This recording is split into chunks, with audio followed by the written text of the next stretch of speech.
Alright, time for you guys on YouTube to get involved. We failed the first attempt, obviously. It's time to start again. One single reign. Can we do it? Find out this time on... Find out this time. Hey, we managed to start a little bit earlier today. Maybe we'll start... Well, tomorrow actually I gotta start early. But we have to end early because I got my order in for like 7. On the Kroger, we're gonna continue Deadlands instead of any of the others just because it's new and it's interesting, even though I think the winner is bugged. From what I can tell, the winner is most certainly bugged. We'll do it live! We'll do it live! Did the camera move again? I swear to God, man. We don't look as zoomed in today, do we? Does it keep changing on us? I don't know, man. This fucking camera, I swear. What?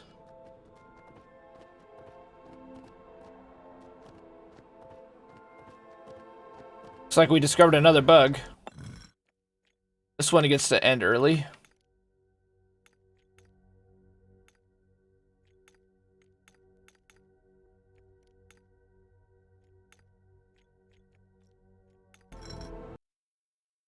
We'll do it live!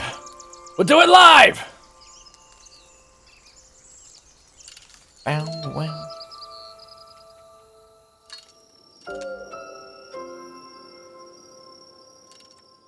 Okay. Let's try that again, shall we? I think there's multiple bugs, honestly, with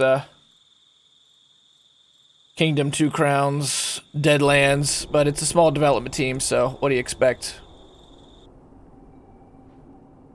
Our mix is a little weird. I don't want to skip this. You get an extra 2 people and an extra coin. Yeah, I've done it 100 times, but it's not worth skipping. Oh, so I got off the stream and I ended up staying up until like 9 in the morning. I watched I guess an okay Netflix series.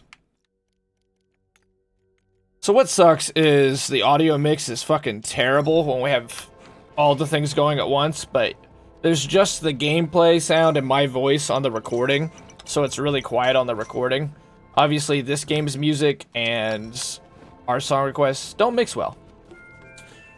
$100 entry fee, game shut down in 3 months. It seems fair to the consumer. It's just like software too, just like Adobe. Remember when we used to just be able to buy Adobe? You could just buy the software that you use instead of having to pay for it every month. I watched this program, definitely not made for me, but I still mostly enjoyed it nonetheless, called The Rise of Madam C.J. Walker, while I continue to do a Plague run here.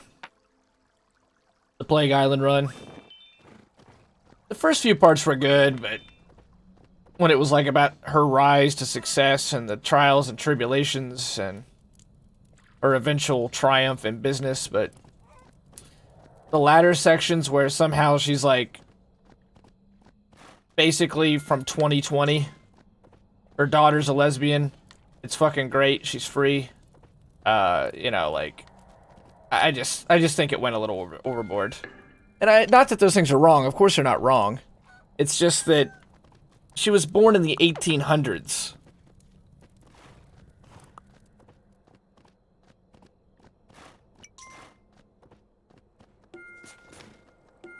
I guess they're not good or bad. I mean they just are what they are. It's just that I just think they started turning the knob a little bit to suit what they really wanted to say. Overall, though, it's really not bad. It's interesting. It's cool because she actually made the history books. I remember reading about her in high school, or not even high school, middle school. She was in our history book. I remember it. It's the first female millionaire.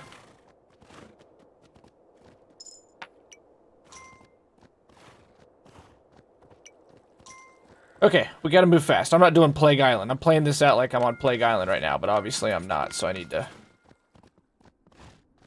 not make yesterday's mistakes. Yesterday's mistakes were the Griffin is on this island. I think Batboy might also be on this island. If not, he's on Island 2, but I need to have Batboy.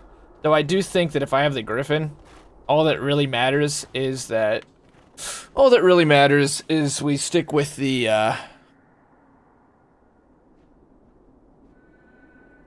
Oh, fuck it. Something looks off with the webcam, I'm not worried about it. Worry about it tomorrow. I think Batboy and I think the Griffin will be too much. I think we actually just want the... I think that Boost, the buff guy, is actually really strong. They also, in that show, the Madam C.J. Walker, because they're really good at... Oh, that's actually just a dead pixel, not on the screen, but, like, in the game. That's weird. Yes! Gotta roll that sleeve up. Let's get that muscle cat hype! But the, that Booker T. Washington, they turned into, like, a complete asshole for some reason. Again, Booker T. Washington was... Like, I'm sure there were disagreements with the ideas of Booker T. Washington. Do some reverse curls, let's fucking do it. But they try to make it seem like 99 was basically 1979. And I sort of doubt it. But there's still some pretty interesting stuff in there. It's a pretty good historical piece with some pretty good production value.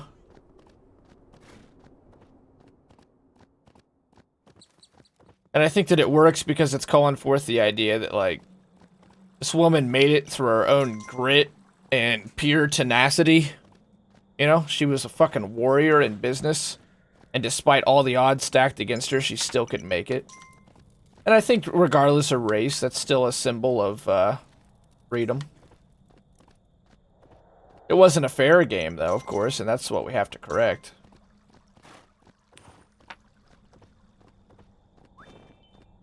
But she was able to rise. Of course, she also died at 51. But I think it was kidney failure. I don't know, there's parts of it that were good, and, like, I really got into it, and there were other parts that I really thought, as I say, started, you know, put it on a little too much for me.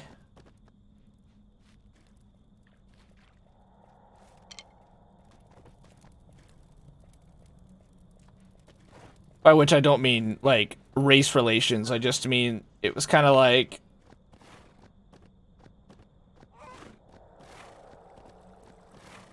I just sort of doubt it, you know? That she was, like, that ahead of her time. Because that's like 2 generations later. That ideas like that are really gonna be... I don't know. I don't know. It was fine, I guess. Apparently her daughter wasn't even a lesbian. Seems like they were throwing everything out here to get hype. Ah, so there you go. See, that's what I was questioning. I'm like, are they creating this whole lesbian scenario out of thin air?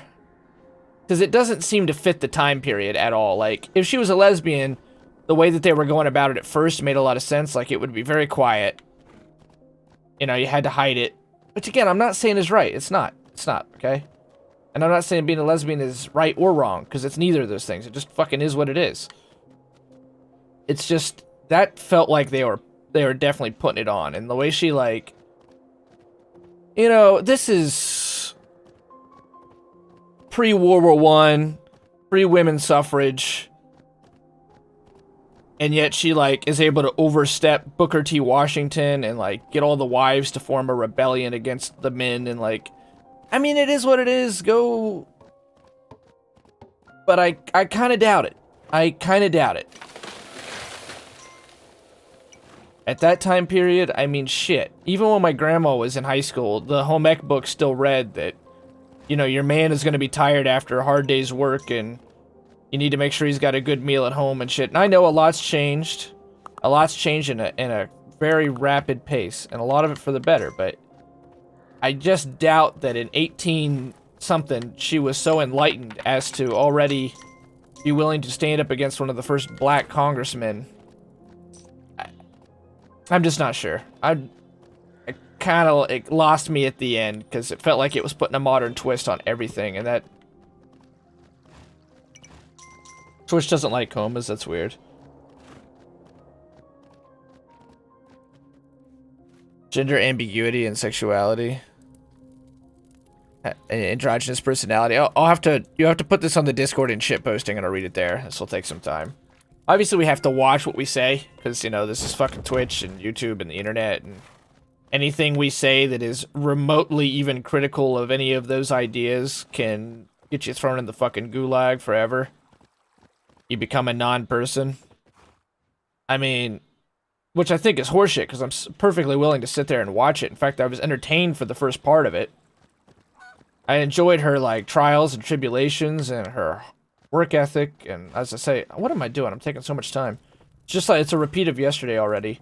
Her tenacity. Oh, that was really good. And had me like, fucking, oh yeah, this is pretty fucking dope. She's gonna succeed. She's a warrior. But then when it got to the latter half, when it was all like, you're fucking more talented than your husbands, you're smarter, you're better, why do they make you hide? I mean, I felt like it was putting it on. In some cases that's true, in some cases it's not true. It's not a universal fucking truth either.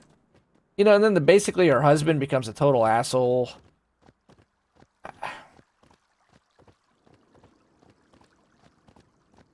I think they made a lot up. I think at the last few episodes they make a lot of shit up. I was plenty willing to watch it because, like I said, she's in the damn history book. I remember being in middle school and reading about her, and we didn't like get a lesson on her or anything. She wasn't like that important. None of those people were, but not African Americans, business people. It was U.S. history, but she was in the history book, you know, and that obviously is an accomplishment. If in a public school setting you're in the fucking history book, you did something. And I remember being impressed with her back in middle school. Like, goddamn, this woman must have been really something to have become not only the first, you know, millionaire, but a, you know, African American female millionaire. It must be really quite the story. And I think that her story's enough. Her story's enough. You don't have to fucking add to it. And now, you know, now the daughter's a lesbian, and basically she was a feminist before feminism was even a thing. She had to fight in a man's world, which is true. But I just too much. Too much.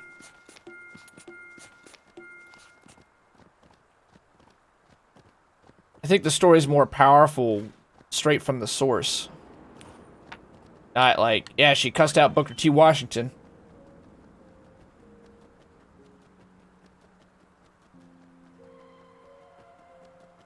Because I sort of doubt it. I sort of doubt it. He was like just, you know, a very, very important figure for the time period. And they make him into this complete prick.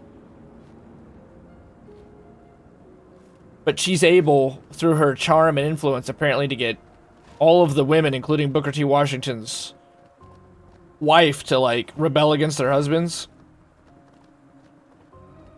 But at the same time, her whole setup was no different than fucking the modern day, like, those health food stores. You know, that's like, yeah, go sell our supplements, and then you'll get to open your own store, and then you end up buying, like, $10,000 in debt from buying those supplements. It's fine. Obviously, I can't say much more about it. If I even am remotely critical of what it said, you're fucking an abhorrent person.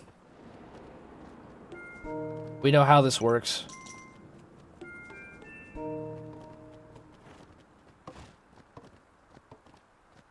But I think if I was one of those kinds of people, I wouldn't even watch it, you know what I mean? Oh, this is bullshit. No, it wasn't bullshit, it was exciting to begin with. What a touchy subject. What a dangerous subject. I don't know why it is that way. Maybe it'll always be that way.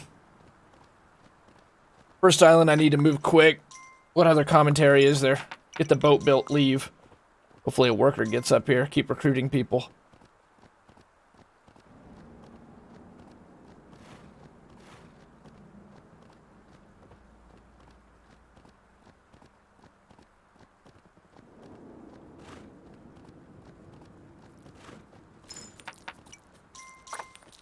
I'll bribe and keep working, I think.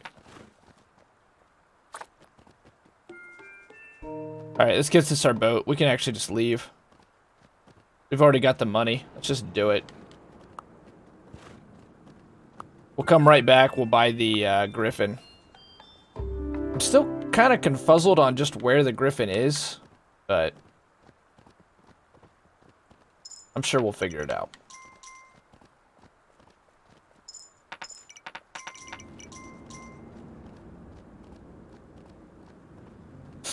But the element of the two business people going at one another, that was the entertaining part. I felt like that was probably the realistic part. And I enjoyed her fire. I enjoyed the idea that she was fucking had a chip on her shoulder and she was a washerwoman with a really tough story.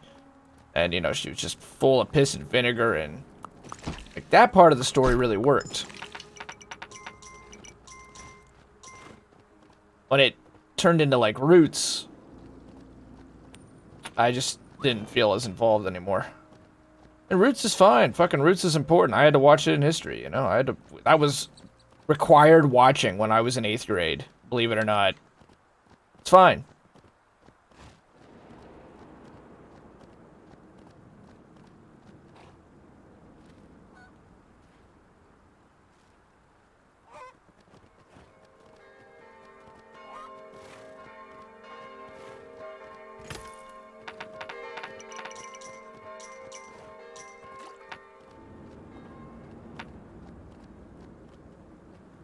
Archery. So that area that looks like where the warhorse was must now be where the griffin is.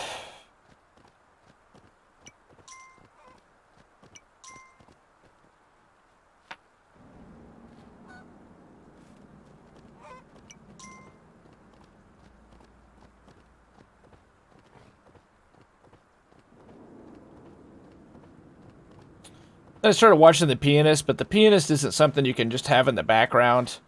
The Pianist, it's been a really long time since I watched it, and it's such a good movie. I figured, fuck it, why not?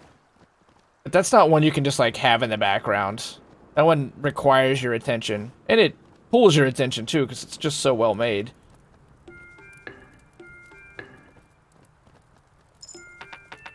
Should really leave. We need to move faster than what we did yesterday. That was another mistake I made. I didn't move fast enough, and I didn't get the griffin early. Those are the two core things I can fix from yesterday's run. So I don't know how many fucking... We're probably already on a 24-hour ban in a YouTube DMCA because we talked about the rise of Madam CJ Walker. Again, I sat there and watched the whole goddamn thing, though. I mean, it's not... If I was just a total, like... If I was what you could accuse, the constant accusation was thrown at me. I don't think people who think that way watch something like that out of like, oh yeah. We even have to avoid the words. Soon they won't exist. There's no Chaucer because the words in the English language don't exist to create Chaucer anymore. There's no Shakespeare because simply it's impossible. You can't commit thought crime because the words don't exist to create the thoughts in order to be a criminal. And you're not a traitor, you're just insane. The ultimate realization of the thought police against Winston. It's not that he's a member of the Brotherhood, it's that he doesn't function, because they create the truth. If you're not willing to accept the created truth, then therefore you don't see the truth, you live in a delusion.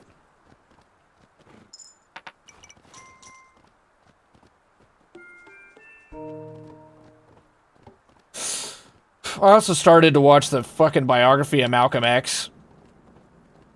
That's gonna take me multiple sessions. You know, I know it ends with him being more in line with, like, MLK Jr. and wanting integration rather than separation. And I've always liked his tenacity, too. Not in the violence, but the fact that, like, when he was in prison, he wrote out the entire dictionary by hand. I've always really appreciated that. But, it's just gonna take me multiple sittings. But apparently it does get to the point where he kind of has the realization that violence isn't the answer, and we're all a lot better off if we work together as a single country and a single people.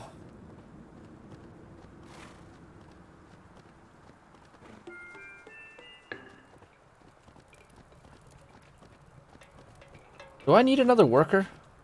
I think we're pretty much already ready to leave. Hiring a farmer now is kind of a waste. Alright, we need to get some more people. I need at least one more builder. We're already ready to leave, though. We're actually, I think, already doing better than what we did yesterday.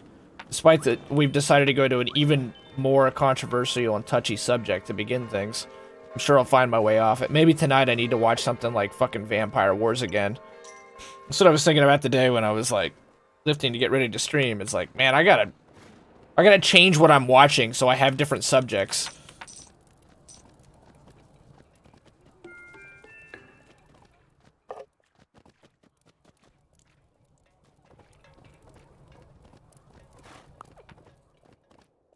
What is this song?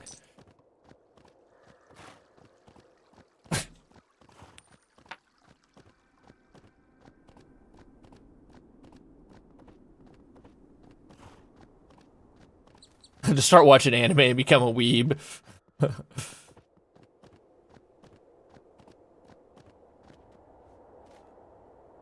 I also thought the first couple episodes of the whole Madam CJY. Oh, thanks for being here, by the way. Zed. Yo, Zed Fatelis! Zed Fatelis is a YouTuber and a streamer.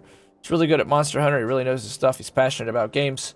He's a good dude. Please check him out. Thank you for being here, Zed. Thank you for shouting him out, Wilso. Please check out Zed. Good dude. As I said, I liked the first couple episodes. I thought that they did a really good job of doing a time period piece and throwing in a lot of, like, modern music in there to kind of mix it up and show how, like, you know, her story is as American as it gets. It's the classic rags to riches story through hard work, determination, and tenacity. That isn't always a 100% truth, of course, but it's nice to see those stories as a realization that sometimes when you do the right things and you do put it all on the line, the right things that we want to believe will happen. But then the latter episodes, like, weren't even about that shit anymore. They weren't about her business empire. Just a few things, like her big ideas are put out there, but mostly it's like she was basically from 2020. What the hell's going on today? What part of the bot has decided to say fuck you today? What is this? I'm glad you put this in here, though, because... See, we fixed one thing just for another thing to break.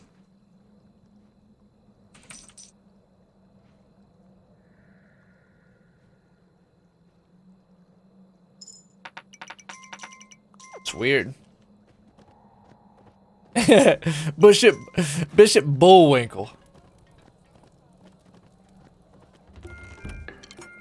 That's his name, Bishop Bullwinkle.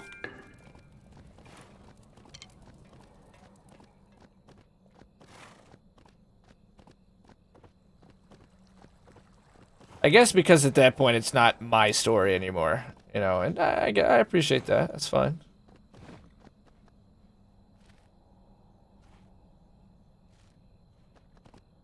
But I was invested in the story, so I didn't just want to be.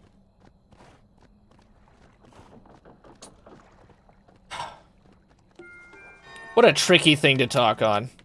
What a tricky thing to talk on. Oh my god. We probably should have ended the night. Oh, let's just leave. Fuck it. Let's just leave. We're coming right back anyway. Oh, we got the upside down cross. It's a sign. Fuck your mother with that mouth. Fuck me, father. Fuck me. Yeah, that one's a lot easier to talk on, The Exorcist. That's what I need to watch tonight so we can come back and talk on subjects that are a lot fucking safer. Like sex and violence and horror. Yeah, Blues and Musica. Gonna die up there. What a great flick, man. Is that from The Exorcist 3? Because I don't remember that in the first one. Obviously, she says some other things that we're no longer allowed to say on the internets. Including that, just in the past couple of years, newly forbidden F-word. The Holy Trinity of safe conversations, right. Sex, drugs, violence. See, we're fine with those subjects. It's more risky to get into the subjects we were just on. And I'm trying my best to get my brain off of, but we all know how the brain works. The more you want to resist a thought, the more it wants to pop into your head. No, stuck on Pandora. No, talk more about the rise of Madam C.J. Walker and your list of complaints against it. And I tell my brain, no, fuck no, better just move away from that subject, move away. And the brain says, no, start talking about it again. Mention the Booker T. Washington scene. Talk about that.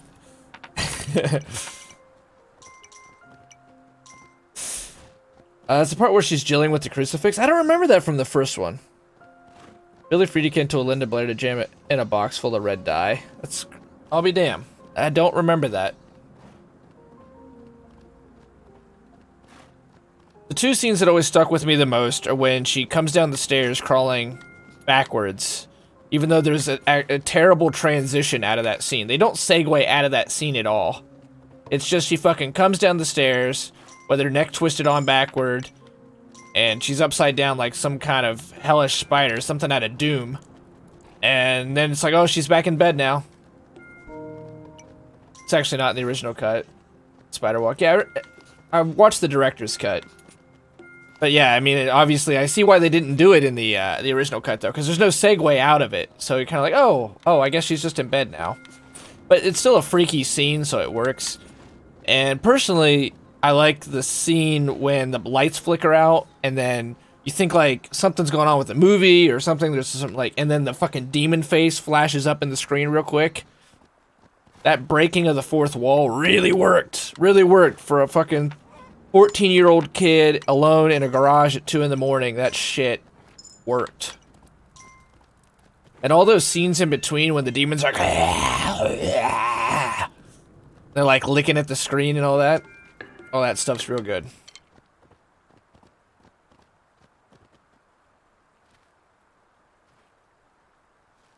They thought of a way to make it work years after. They timed the reveal of the spider walk with the mom learning from the astronaut friend that the has died, so she doesn't have time to process her emotions. It's actually an old leather wallet. I'll be damned. She's presented with this insane scenario. I guess that didn't really register with me when I watched it. I just thought like, oh, that's scary as fuck, but also that there was like no segue at all. But I didn't think about it. I was just so scared that I wasn't even thinking about that. But years later, I've thought about it and been like, what the hell? Why do things just go like, how does she get her back into bed?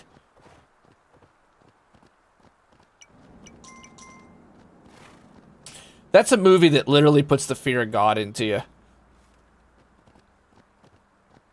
That's the kind of movie where even if you're a non-religious person, you want to be at church. You want to be on church on Sunday to make sure you're fucking good. To make sure your head's not going to be twisted 360 around. You're not going to be vomiting. It's just such a good movie. I have yet to read the book. I have the book. William, who recently died a couple years ago, right? William Peter Blatty. And I watched an interview with him. You mentioned interviews, Will, so where he said that like that was exactly his goal, is he wanted to put the fear of God into you. I'd say he mission accomplished. That was totally a movie that put the fear of God into me. I was ready to become a freaking Catholic after watching that movie.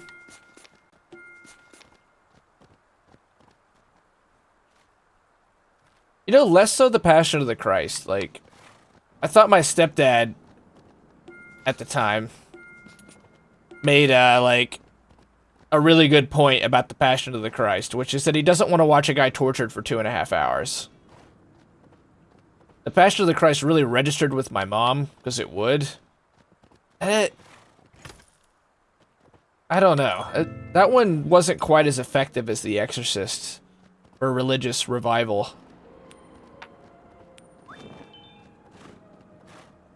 To be honest, I've been more scared of random scary YouTube videos than any movie. I think that's because we're cynical now and understand more about movies. Like, I see where you're coming from. I think it's definitely difficult to be scared of movies anymore, but there's still some really good ones out there. And to begin with, those paranormal activity type films, the found footage type movies kind of worked, like the Blair Witch. They don't work anymore. There's still some scary ones. I think Annihilation is actually scary. I think science fiction horror still works. I think Event Horizon is scary. I think that one where they all go in that, like, journey into the woods, the Swedish forest, and a demon shows up was really effective.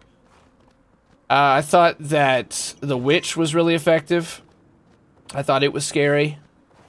And I thought the film with, what is it, William Dafoe? You know, the Boondock Saints and a million other things. Is it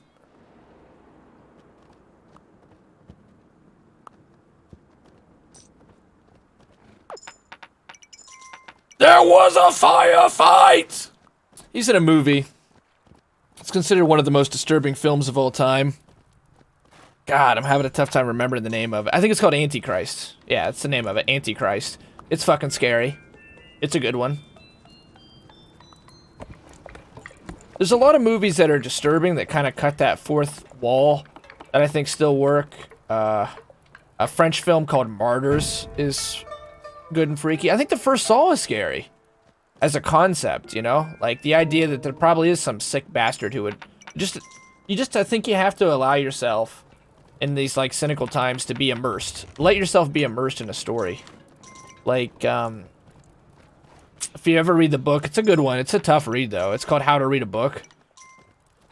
There's just a very brief section on nonfiction in that, and he talks about how, like, you should just try to read a book as in a single sitting, or as close to it as possible if it's fiction. What you want to do is just allow yourself to be completely immersed in the story. That's what I try to do. If it's a comedy, I just try to let myself go and try to enjoy it. And I don't sit there and, like, try not to laugh. The way I try to watch a movie is I go in with pretty low expectations, and I try to give them whatever I can give them. I find I enjoy movies but more that way because, you know, sometimes they're cheap and sometimes they're bad, but I at least try to give them the benefit of the doubt, and then I end up enjoying it more. Just some of the jokes hit that would probably not hit if I was trying to be stubborn, and some of the scares hit that, you know, if I was trying to, I'm tough, I ain't scared, probably wouldn't work. But I feel you. Alone in My Room in the Dark, some of the best movie experiences I've had. I thought the first one was good. I thought the other ones fucking suck. My brother was really scared by the first one. And I was kind of scared, but not so much. Those found footage movies don't really work that well on me. Those are the ones where I really can tell it's fucking fake. The only one that ever worked on me was the Blair Witch, you know, said. But I was a kid, and that was new. Those movies hadn't been done before, and so there really was that sense of, like, is this shit real? That one worked, but after it became, like, a whole genre in and of itself, like fucking Cloverfield, you know, they took it too far, and you could see right through it. William Dafoe, yeah, that's Antichrist. Yeah, Antichrist is good. Antichrist is good and scary. When I read through the Game of Thrones novels, I was so immersed in them. Great story. I haven't read those. I'm not real big with fantasy novels.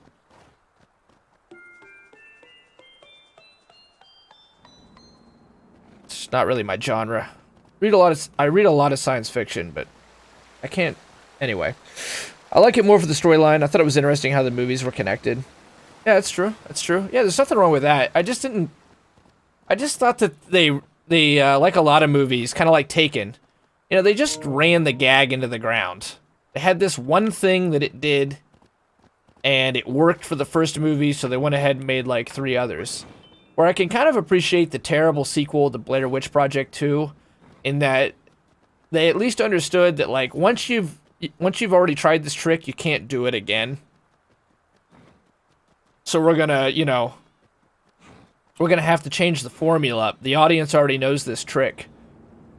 And it didn't work. But I appreciate that more than, like, hey, she's taken again. Hey, she's taken again. Oh, she's taken a 3rd time. I don't know, I saw Paranormal, and you're basically sitting there waiting for a jump scare. Right, that's how I felt too. It's just they kind of ran the gag into the ground. I understand what you're saying about the story. Like, that's a good point. That's kind of like The Exorcist. You know, some of The Exorcists are not as good as the first one. Exorcist 3, I think, where they have that giant war in Africa is really good. But it's still the overall story. Same thing with Space Odyssey. So I respect that. You know, if you get into a certain storyline, it always feels good to see the completion of that. Here's Batboy. I think this guy's going to make us, when we actually get into the canyon, I think it's going to make things a lot easier on us.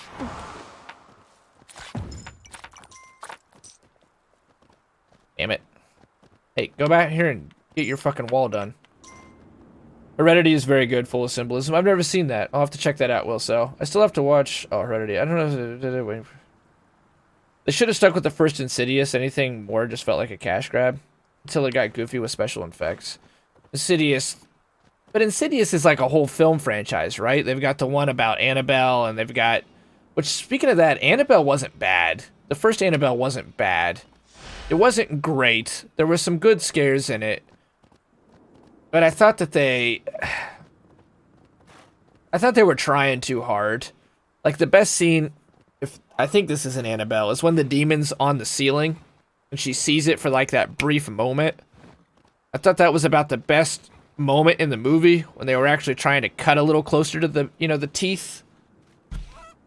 Other than that, this shit was hokey. Oh, okay. Is that what it is? The Conjuring? There's that, like, franchise of films that have made more money than any other horror series.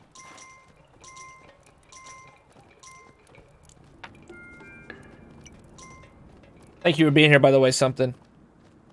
Funny Charming, the Regis film in a Mixer. Please check him out on Mixer. He's getting really close to his partnership. A few more follows. I'm gonna go ahead and buy this. Okay, I still have to watch Hereditary. Very good. Is it on Netflix? That's Exorcist 2, one of the worst movies of all time. Yeah, Exorcist 2 is bad. Wait, Exorcist 2 is the one where they fight in Africa? Because I went and saw that one in theaters, and that doesn't quite line up. Like, in the right time frame. Incoherent at the same time. Annabelle's from The Conjuring. The original Annabelle is literally just a Raggedy Ann. They made this abomination that no child would want.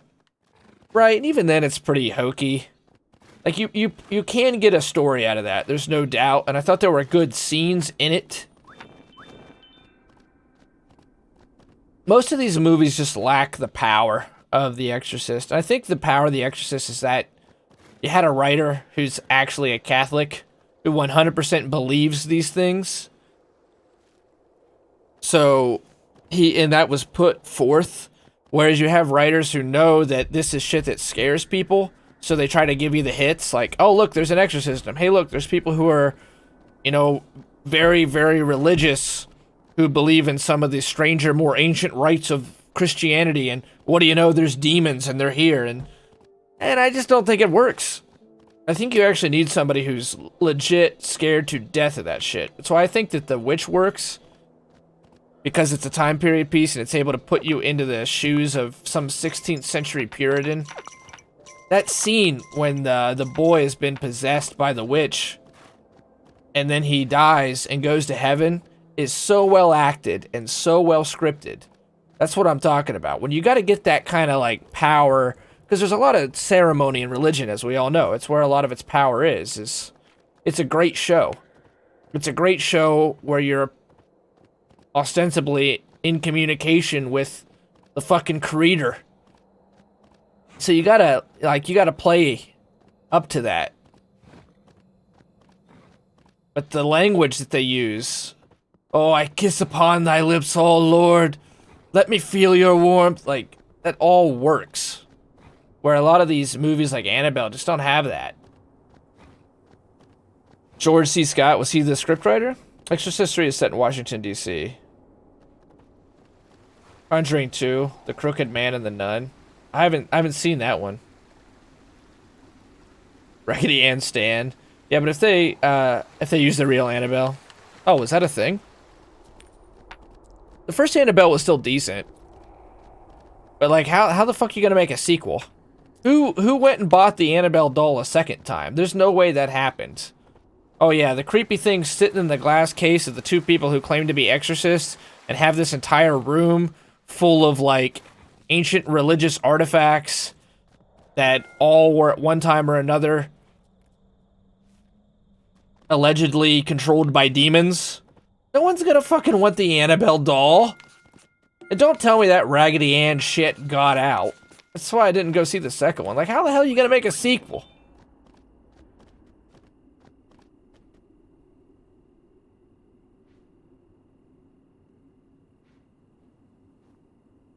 Fun fact, the actress who plays the nun was in Mulholland Drive, the trash guy that appears behind the restaurant. What film is this? The Conjuring ruined my nun fetish. I didn't see the nun one either. Is the nun one scary? Fuck both those. Have you seen the Nightmare documentary? I have not. Is it good?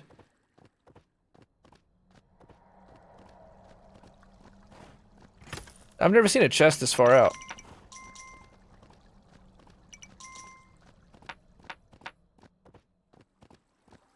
That's because fuck that. Put that in the quotes, something. I do think, though, there is a lot of really good modern horror movies. I think there's a lot of directors and writers who really get it, really understand that genre, and know it works. There's a lot of terrible ones. There's a lot of trash in the horror genre, but there's a lot of writers and directors and, you know, and actors who really get the more psychological element of horror. You know, the worst ones are, like you mentioned, the CGI shit. When they do a bunch of special effects and CGI, it doesn't work anymore. So much of being scared is in the mind. I'm glad we got to this subject. I appreciate you guys helping us all out here navigate to a subject that's a lot easier and safer to talk about.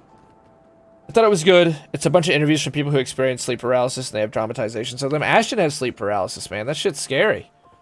The fucking... I mean, you know, I don't believe in alien abduction because math, but I 100% believe that the people who believe that they've been abducted by aliens really believe they were abducted by aliens, and I'm sure that's fucking terrifying.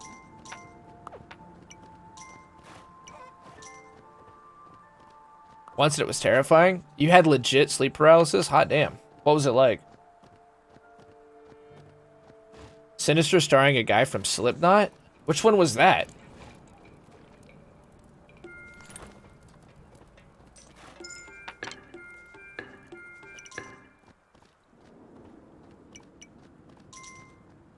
With the plot twist in the trailer? What film is this? I like the first Sinister. Well, the first Sinister is the one where the writer is like in a cabin, right? His wife and him just get a new house.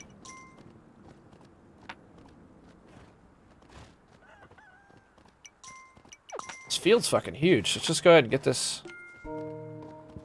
Doing this kind of late, but feels a little too big.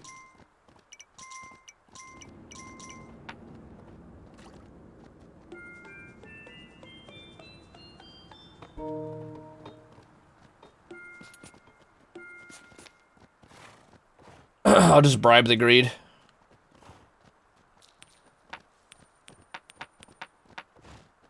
We'll expand out here, and then we'll get the ship and head back to the first island to get our griffin and the archery, and then we'll make our run. Okay, Ethan Hawke. Yeah, okay, I've seen that one. I didn't think it was all that scary. I just thought it was a pretty typical horror movie, which isn't me trying to be like real tough or anything or disagree with you guys. I just wasn't that... There were scary scenes in it, but I thought it was like a very typical horror movie. You know, like the same kind of horror movie that I've seen a bunch. And I've seen some good horror. I'm not trying to be braggadocious, but I've seen some good horror. My dad was a huge fan of the genre and just bought DVDs out the wazoo, and so I've seen, like, you know, the original Texas Chainsaw Massacre, Killer Clowns. Like, I've seen most of the stuff up through the 70s into the early 90s, and there were some fucking scary movies made. There's one that I don't know the name of, but it's always stuck with me, where this kid thinks he has an invisible friend. The parents think it's an invisible friend who comes and talks to him every single night, but the thing, like, it's a real person who's in this labyrinth in the basement beneath their house and was locked in there a long ass time ago and gets tortured, and it's just so scary that I never forgot it. That idea of an invisible friend being real. Fuck, Night of the Living Dead is scary. All these years later, Night of the Living Dead is still legitimately scary.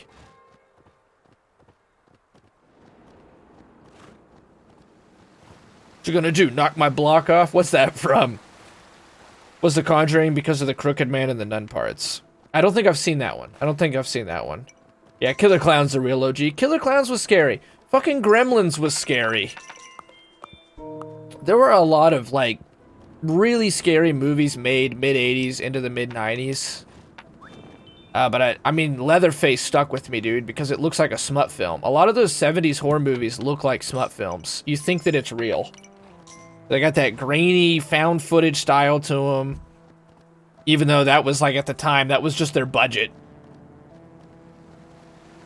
Leatherface looks like something from a whole nother planet full of nightmares. If you go back and rewatch it today, there's a lot of hokey, weird stuff in there, but that is a really perverse movie, man. Haunting of Hill House, like the one way back in the 50s. That reminds me, 13 Ghosts. That's a more modern horror movie that's actually pretty scary. A Netflix series? Okay, I haven't seen that one. I've seen, like, the original one. That's terrible. 13 Ghosts was shit. I thought 13 Ghosts was pretty good.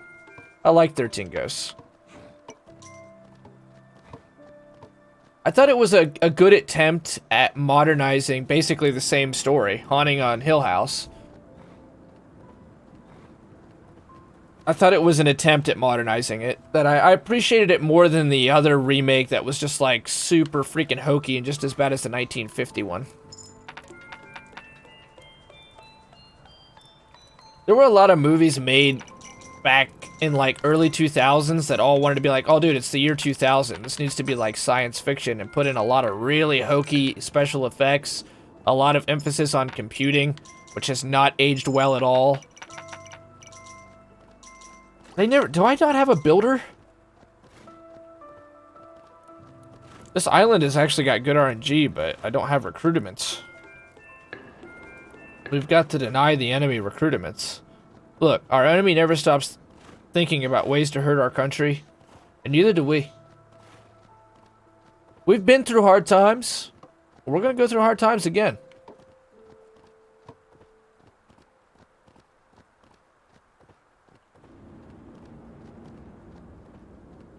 Here, bonus points. Not only are we going to do this in a single rain, we're also going to keep the dog alive. For the feels. Is there a fucking village nearby? I really need to increase the recruitment. How many gems do we have? Plenty. Let's go ahead and buy this. Probably buy the hermit too. Yeah, there must not be a builder.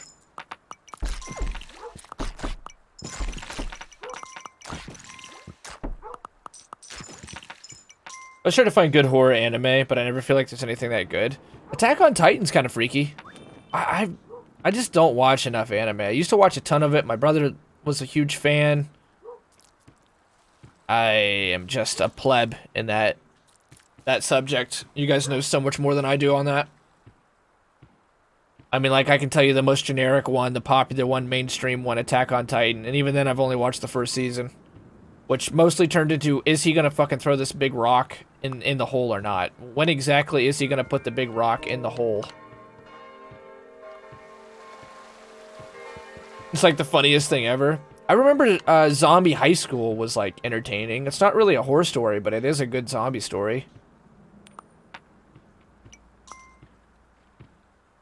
And English stuff for ghost stories is the best thing in the world. AO Attack was way better, really? So it's worth like jumping into it. I haven't seen season 2. I heard it wasn't all that good. Like you're saying. So I'm gonna have 2 mounts. I might as well go ahead and get this lady.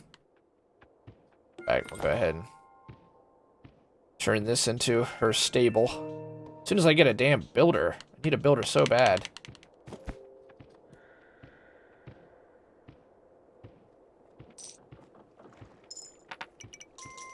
We've got the money set up, so prepare yourself. So you have to get through season 2, basically.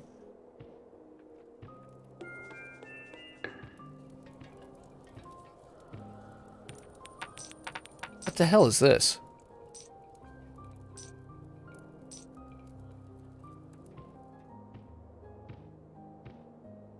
Ghost Stories dub.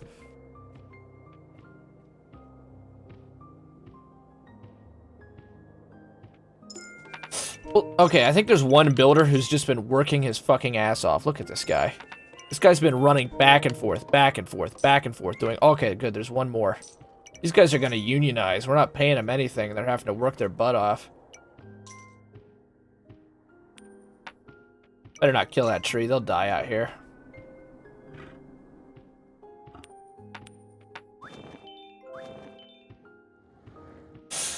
Yeah, it's some small movement forward, but a lot of flashbacks set up to give reason why things happen the way they are. As far as like, it's just basically a redo of season 1. I get it. The guy eventually did throw the big rock in the hole.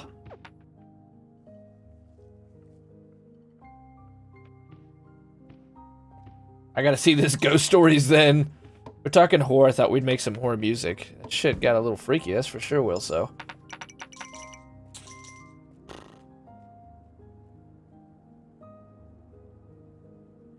Said you got 2 days in a row in here, man. Thank you. Appreciate it. Uh-oh.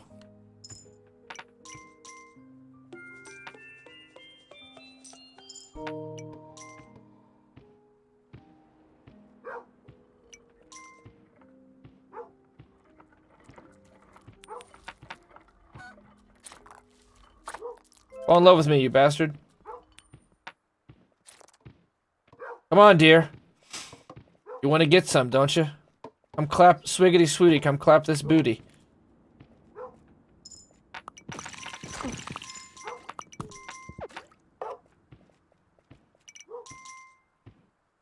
You know, I'm at Stone Age. I kind of feel like attacking up to the pier real quick. We made pretty good time on this, on the first island, just leaving. I feel like we could probably attack.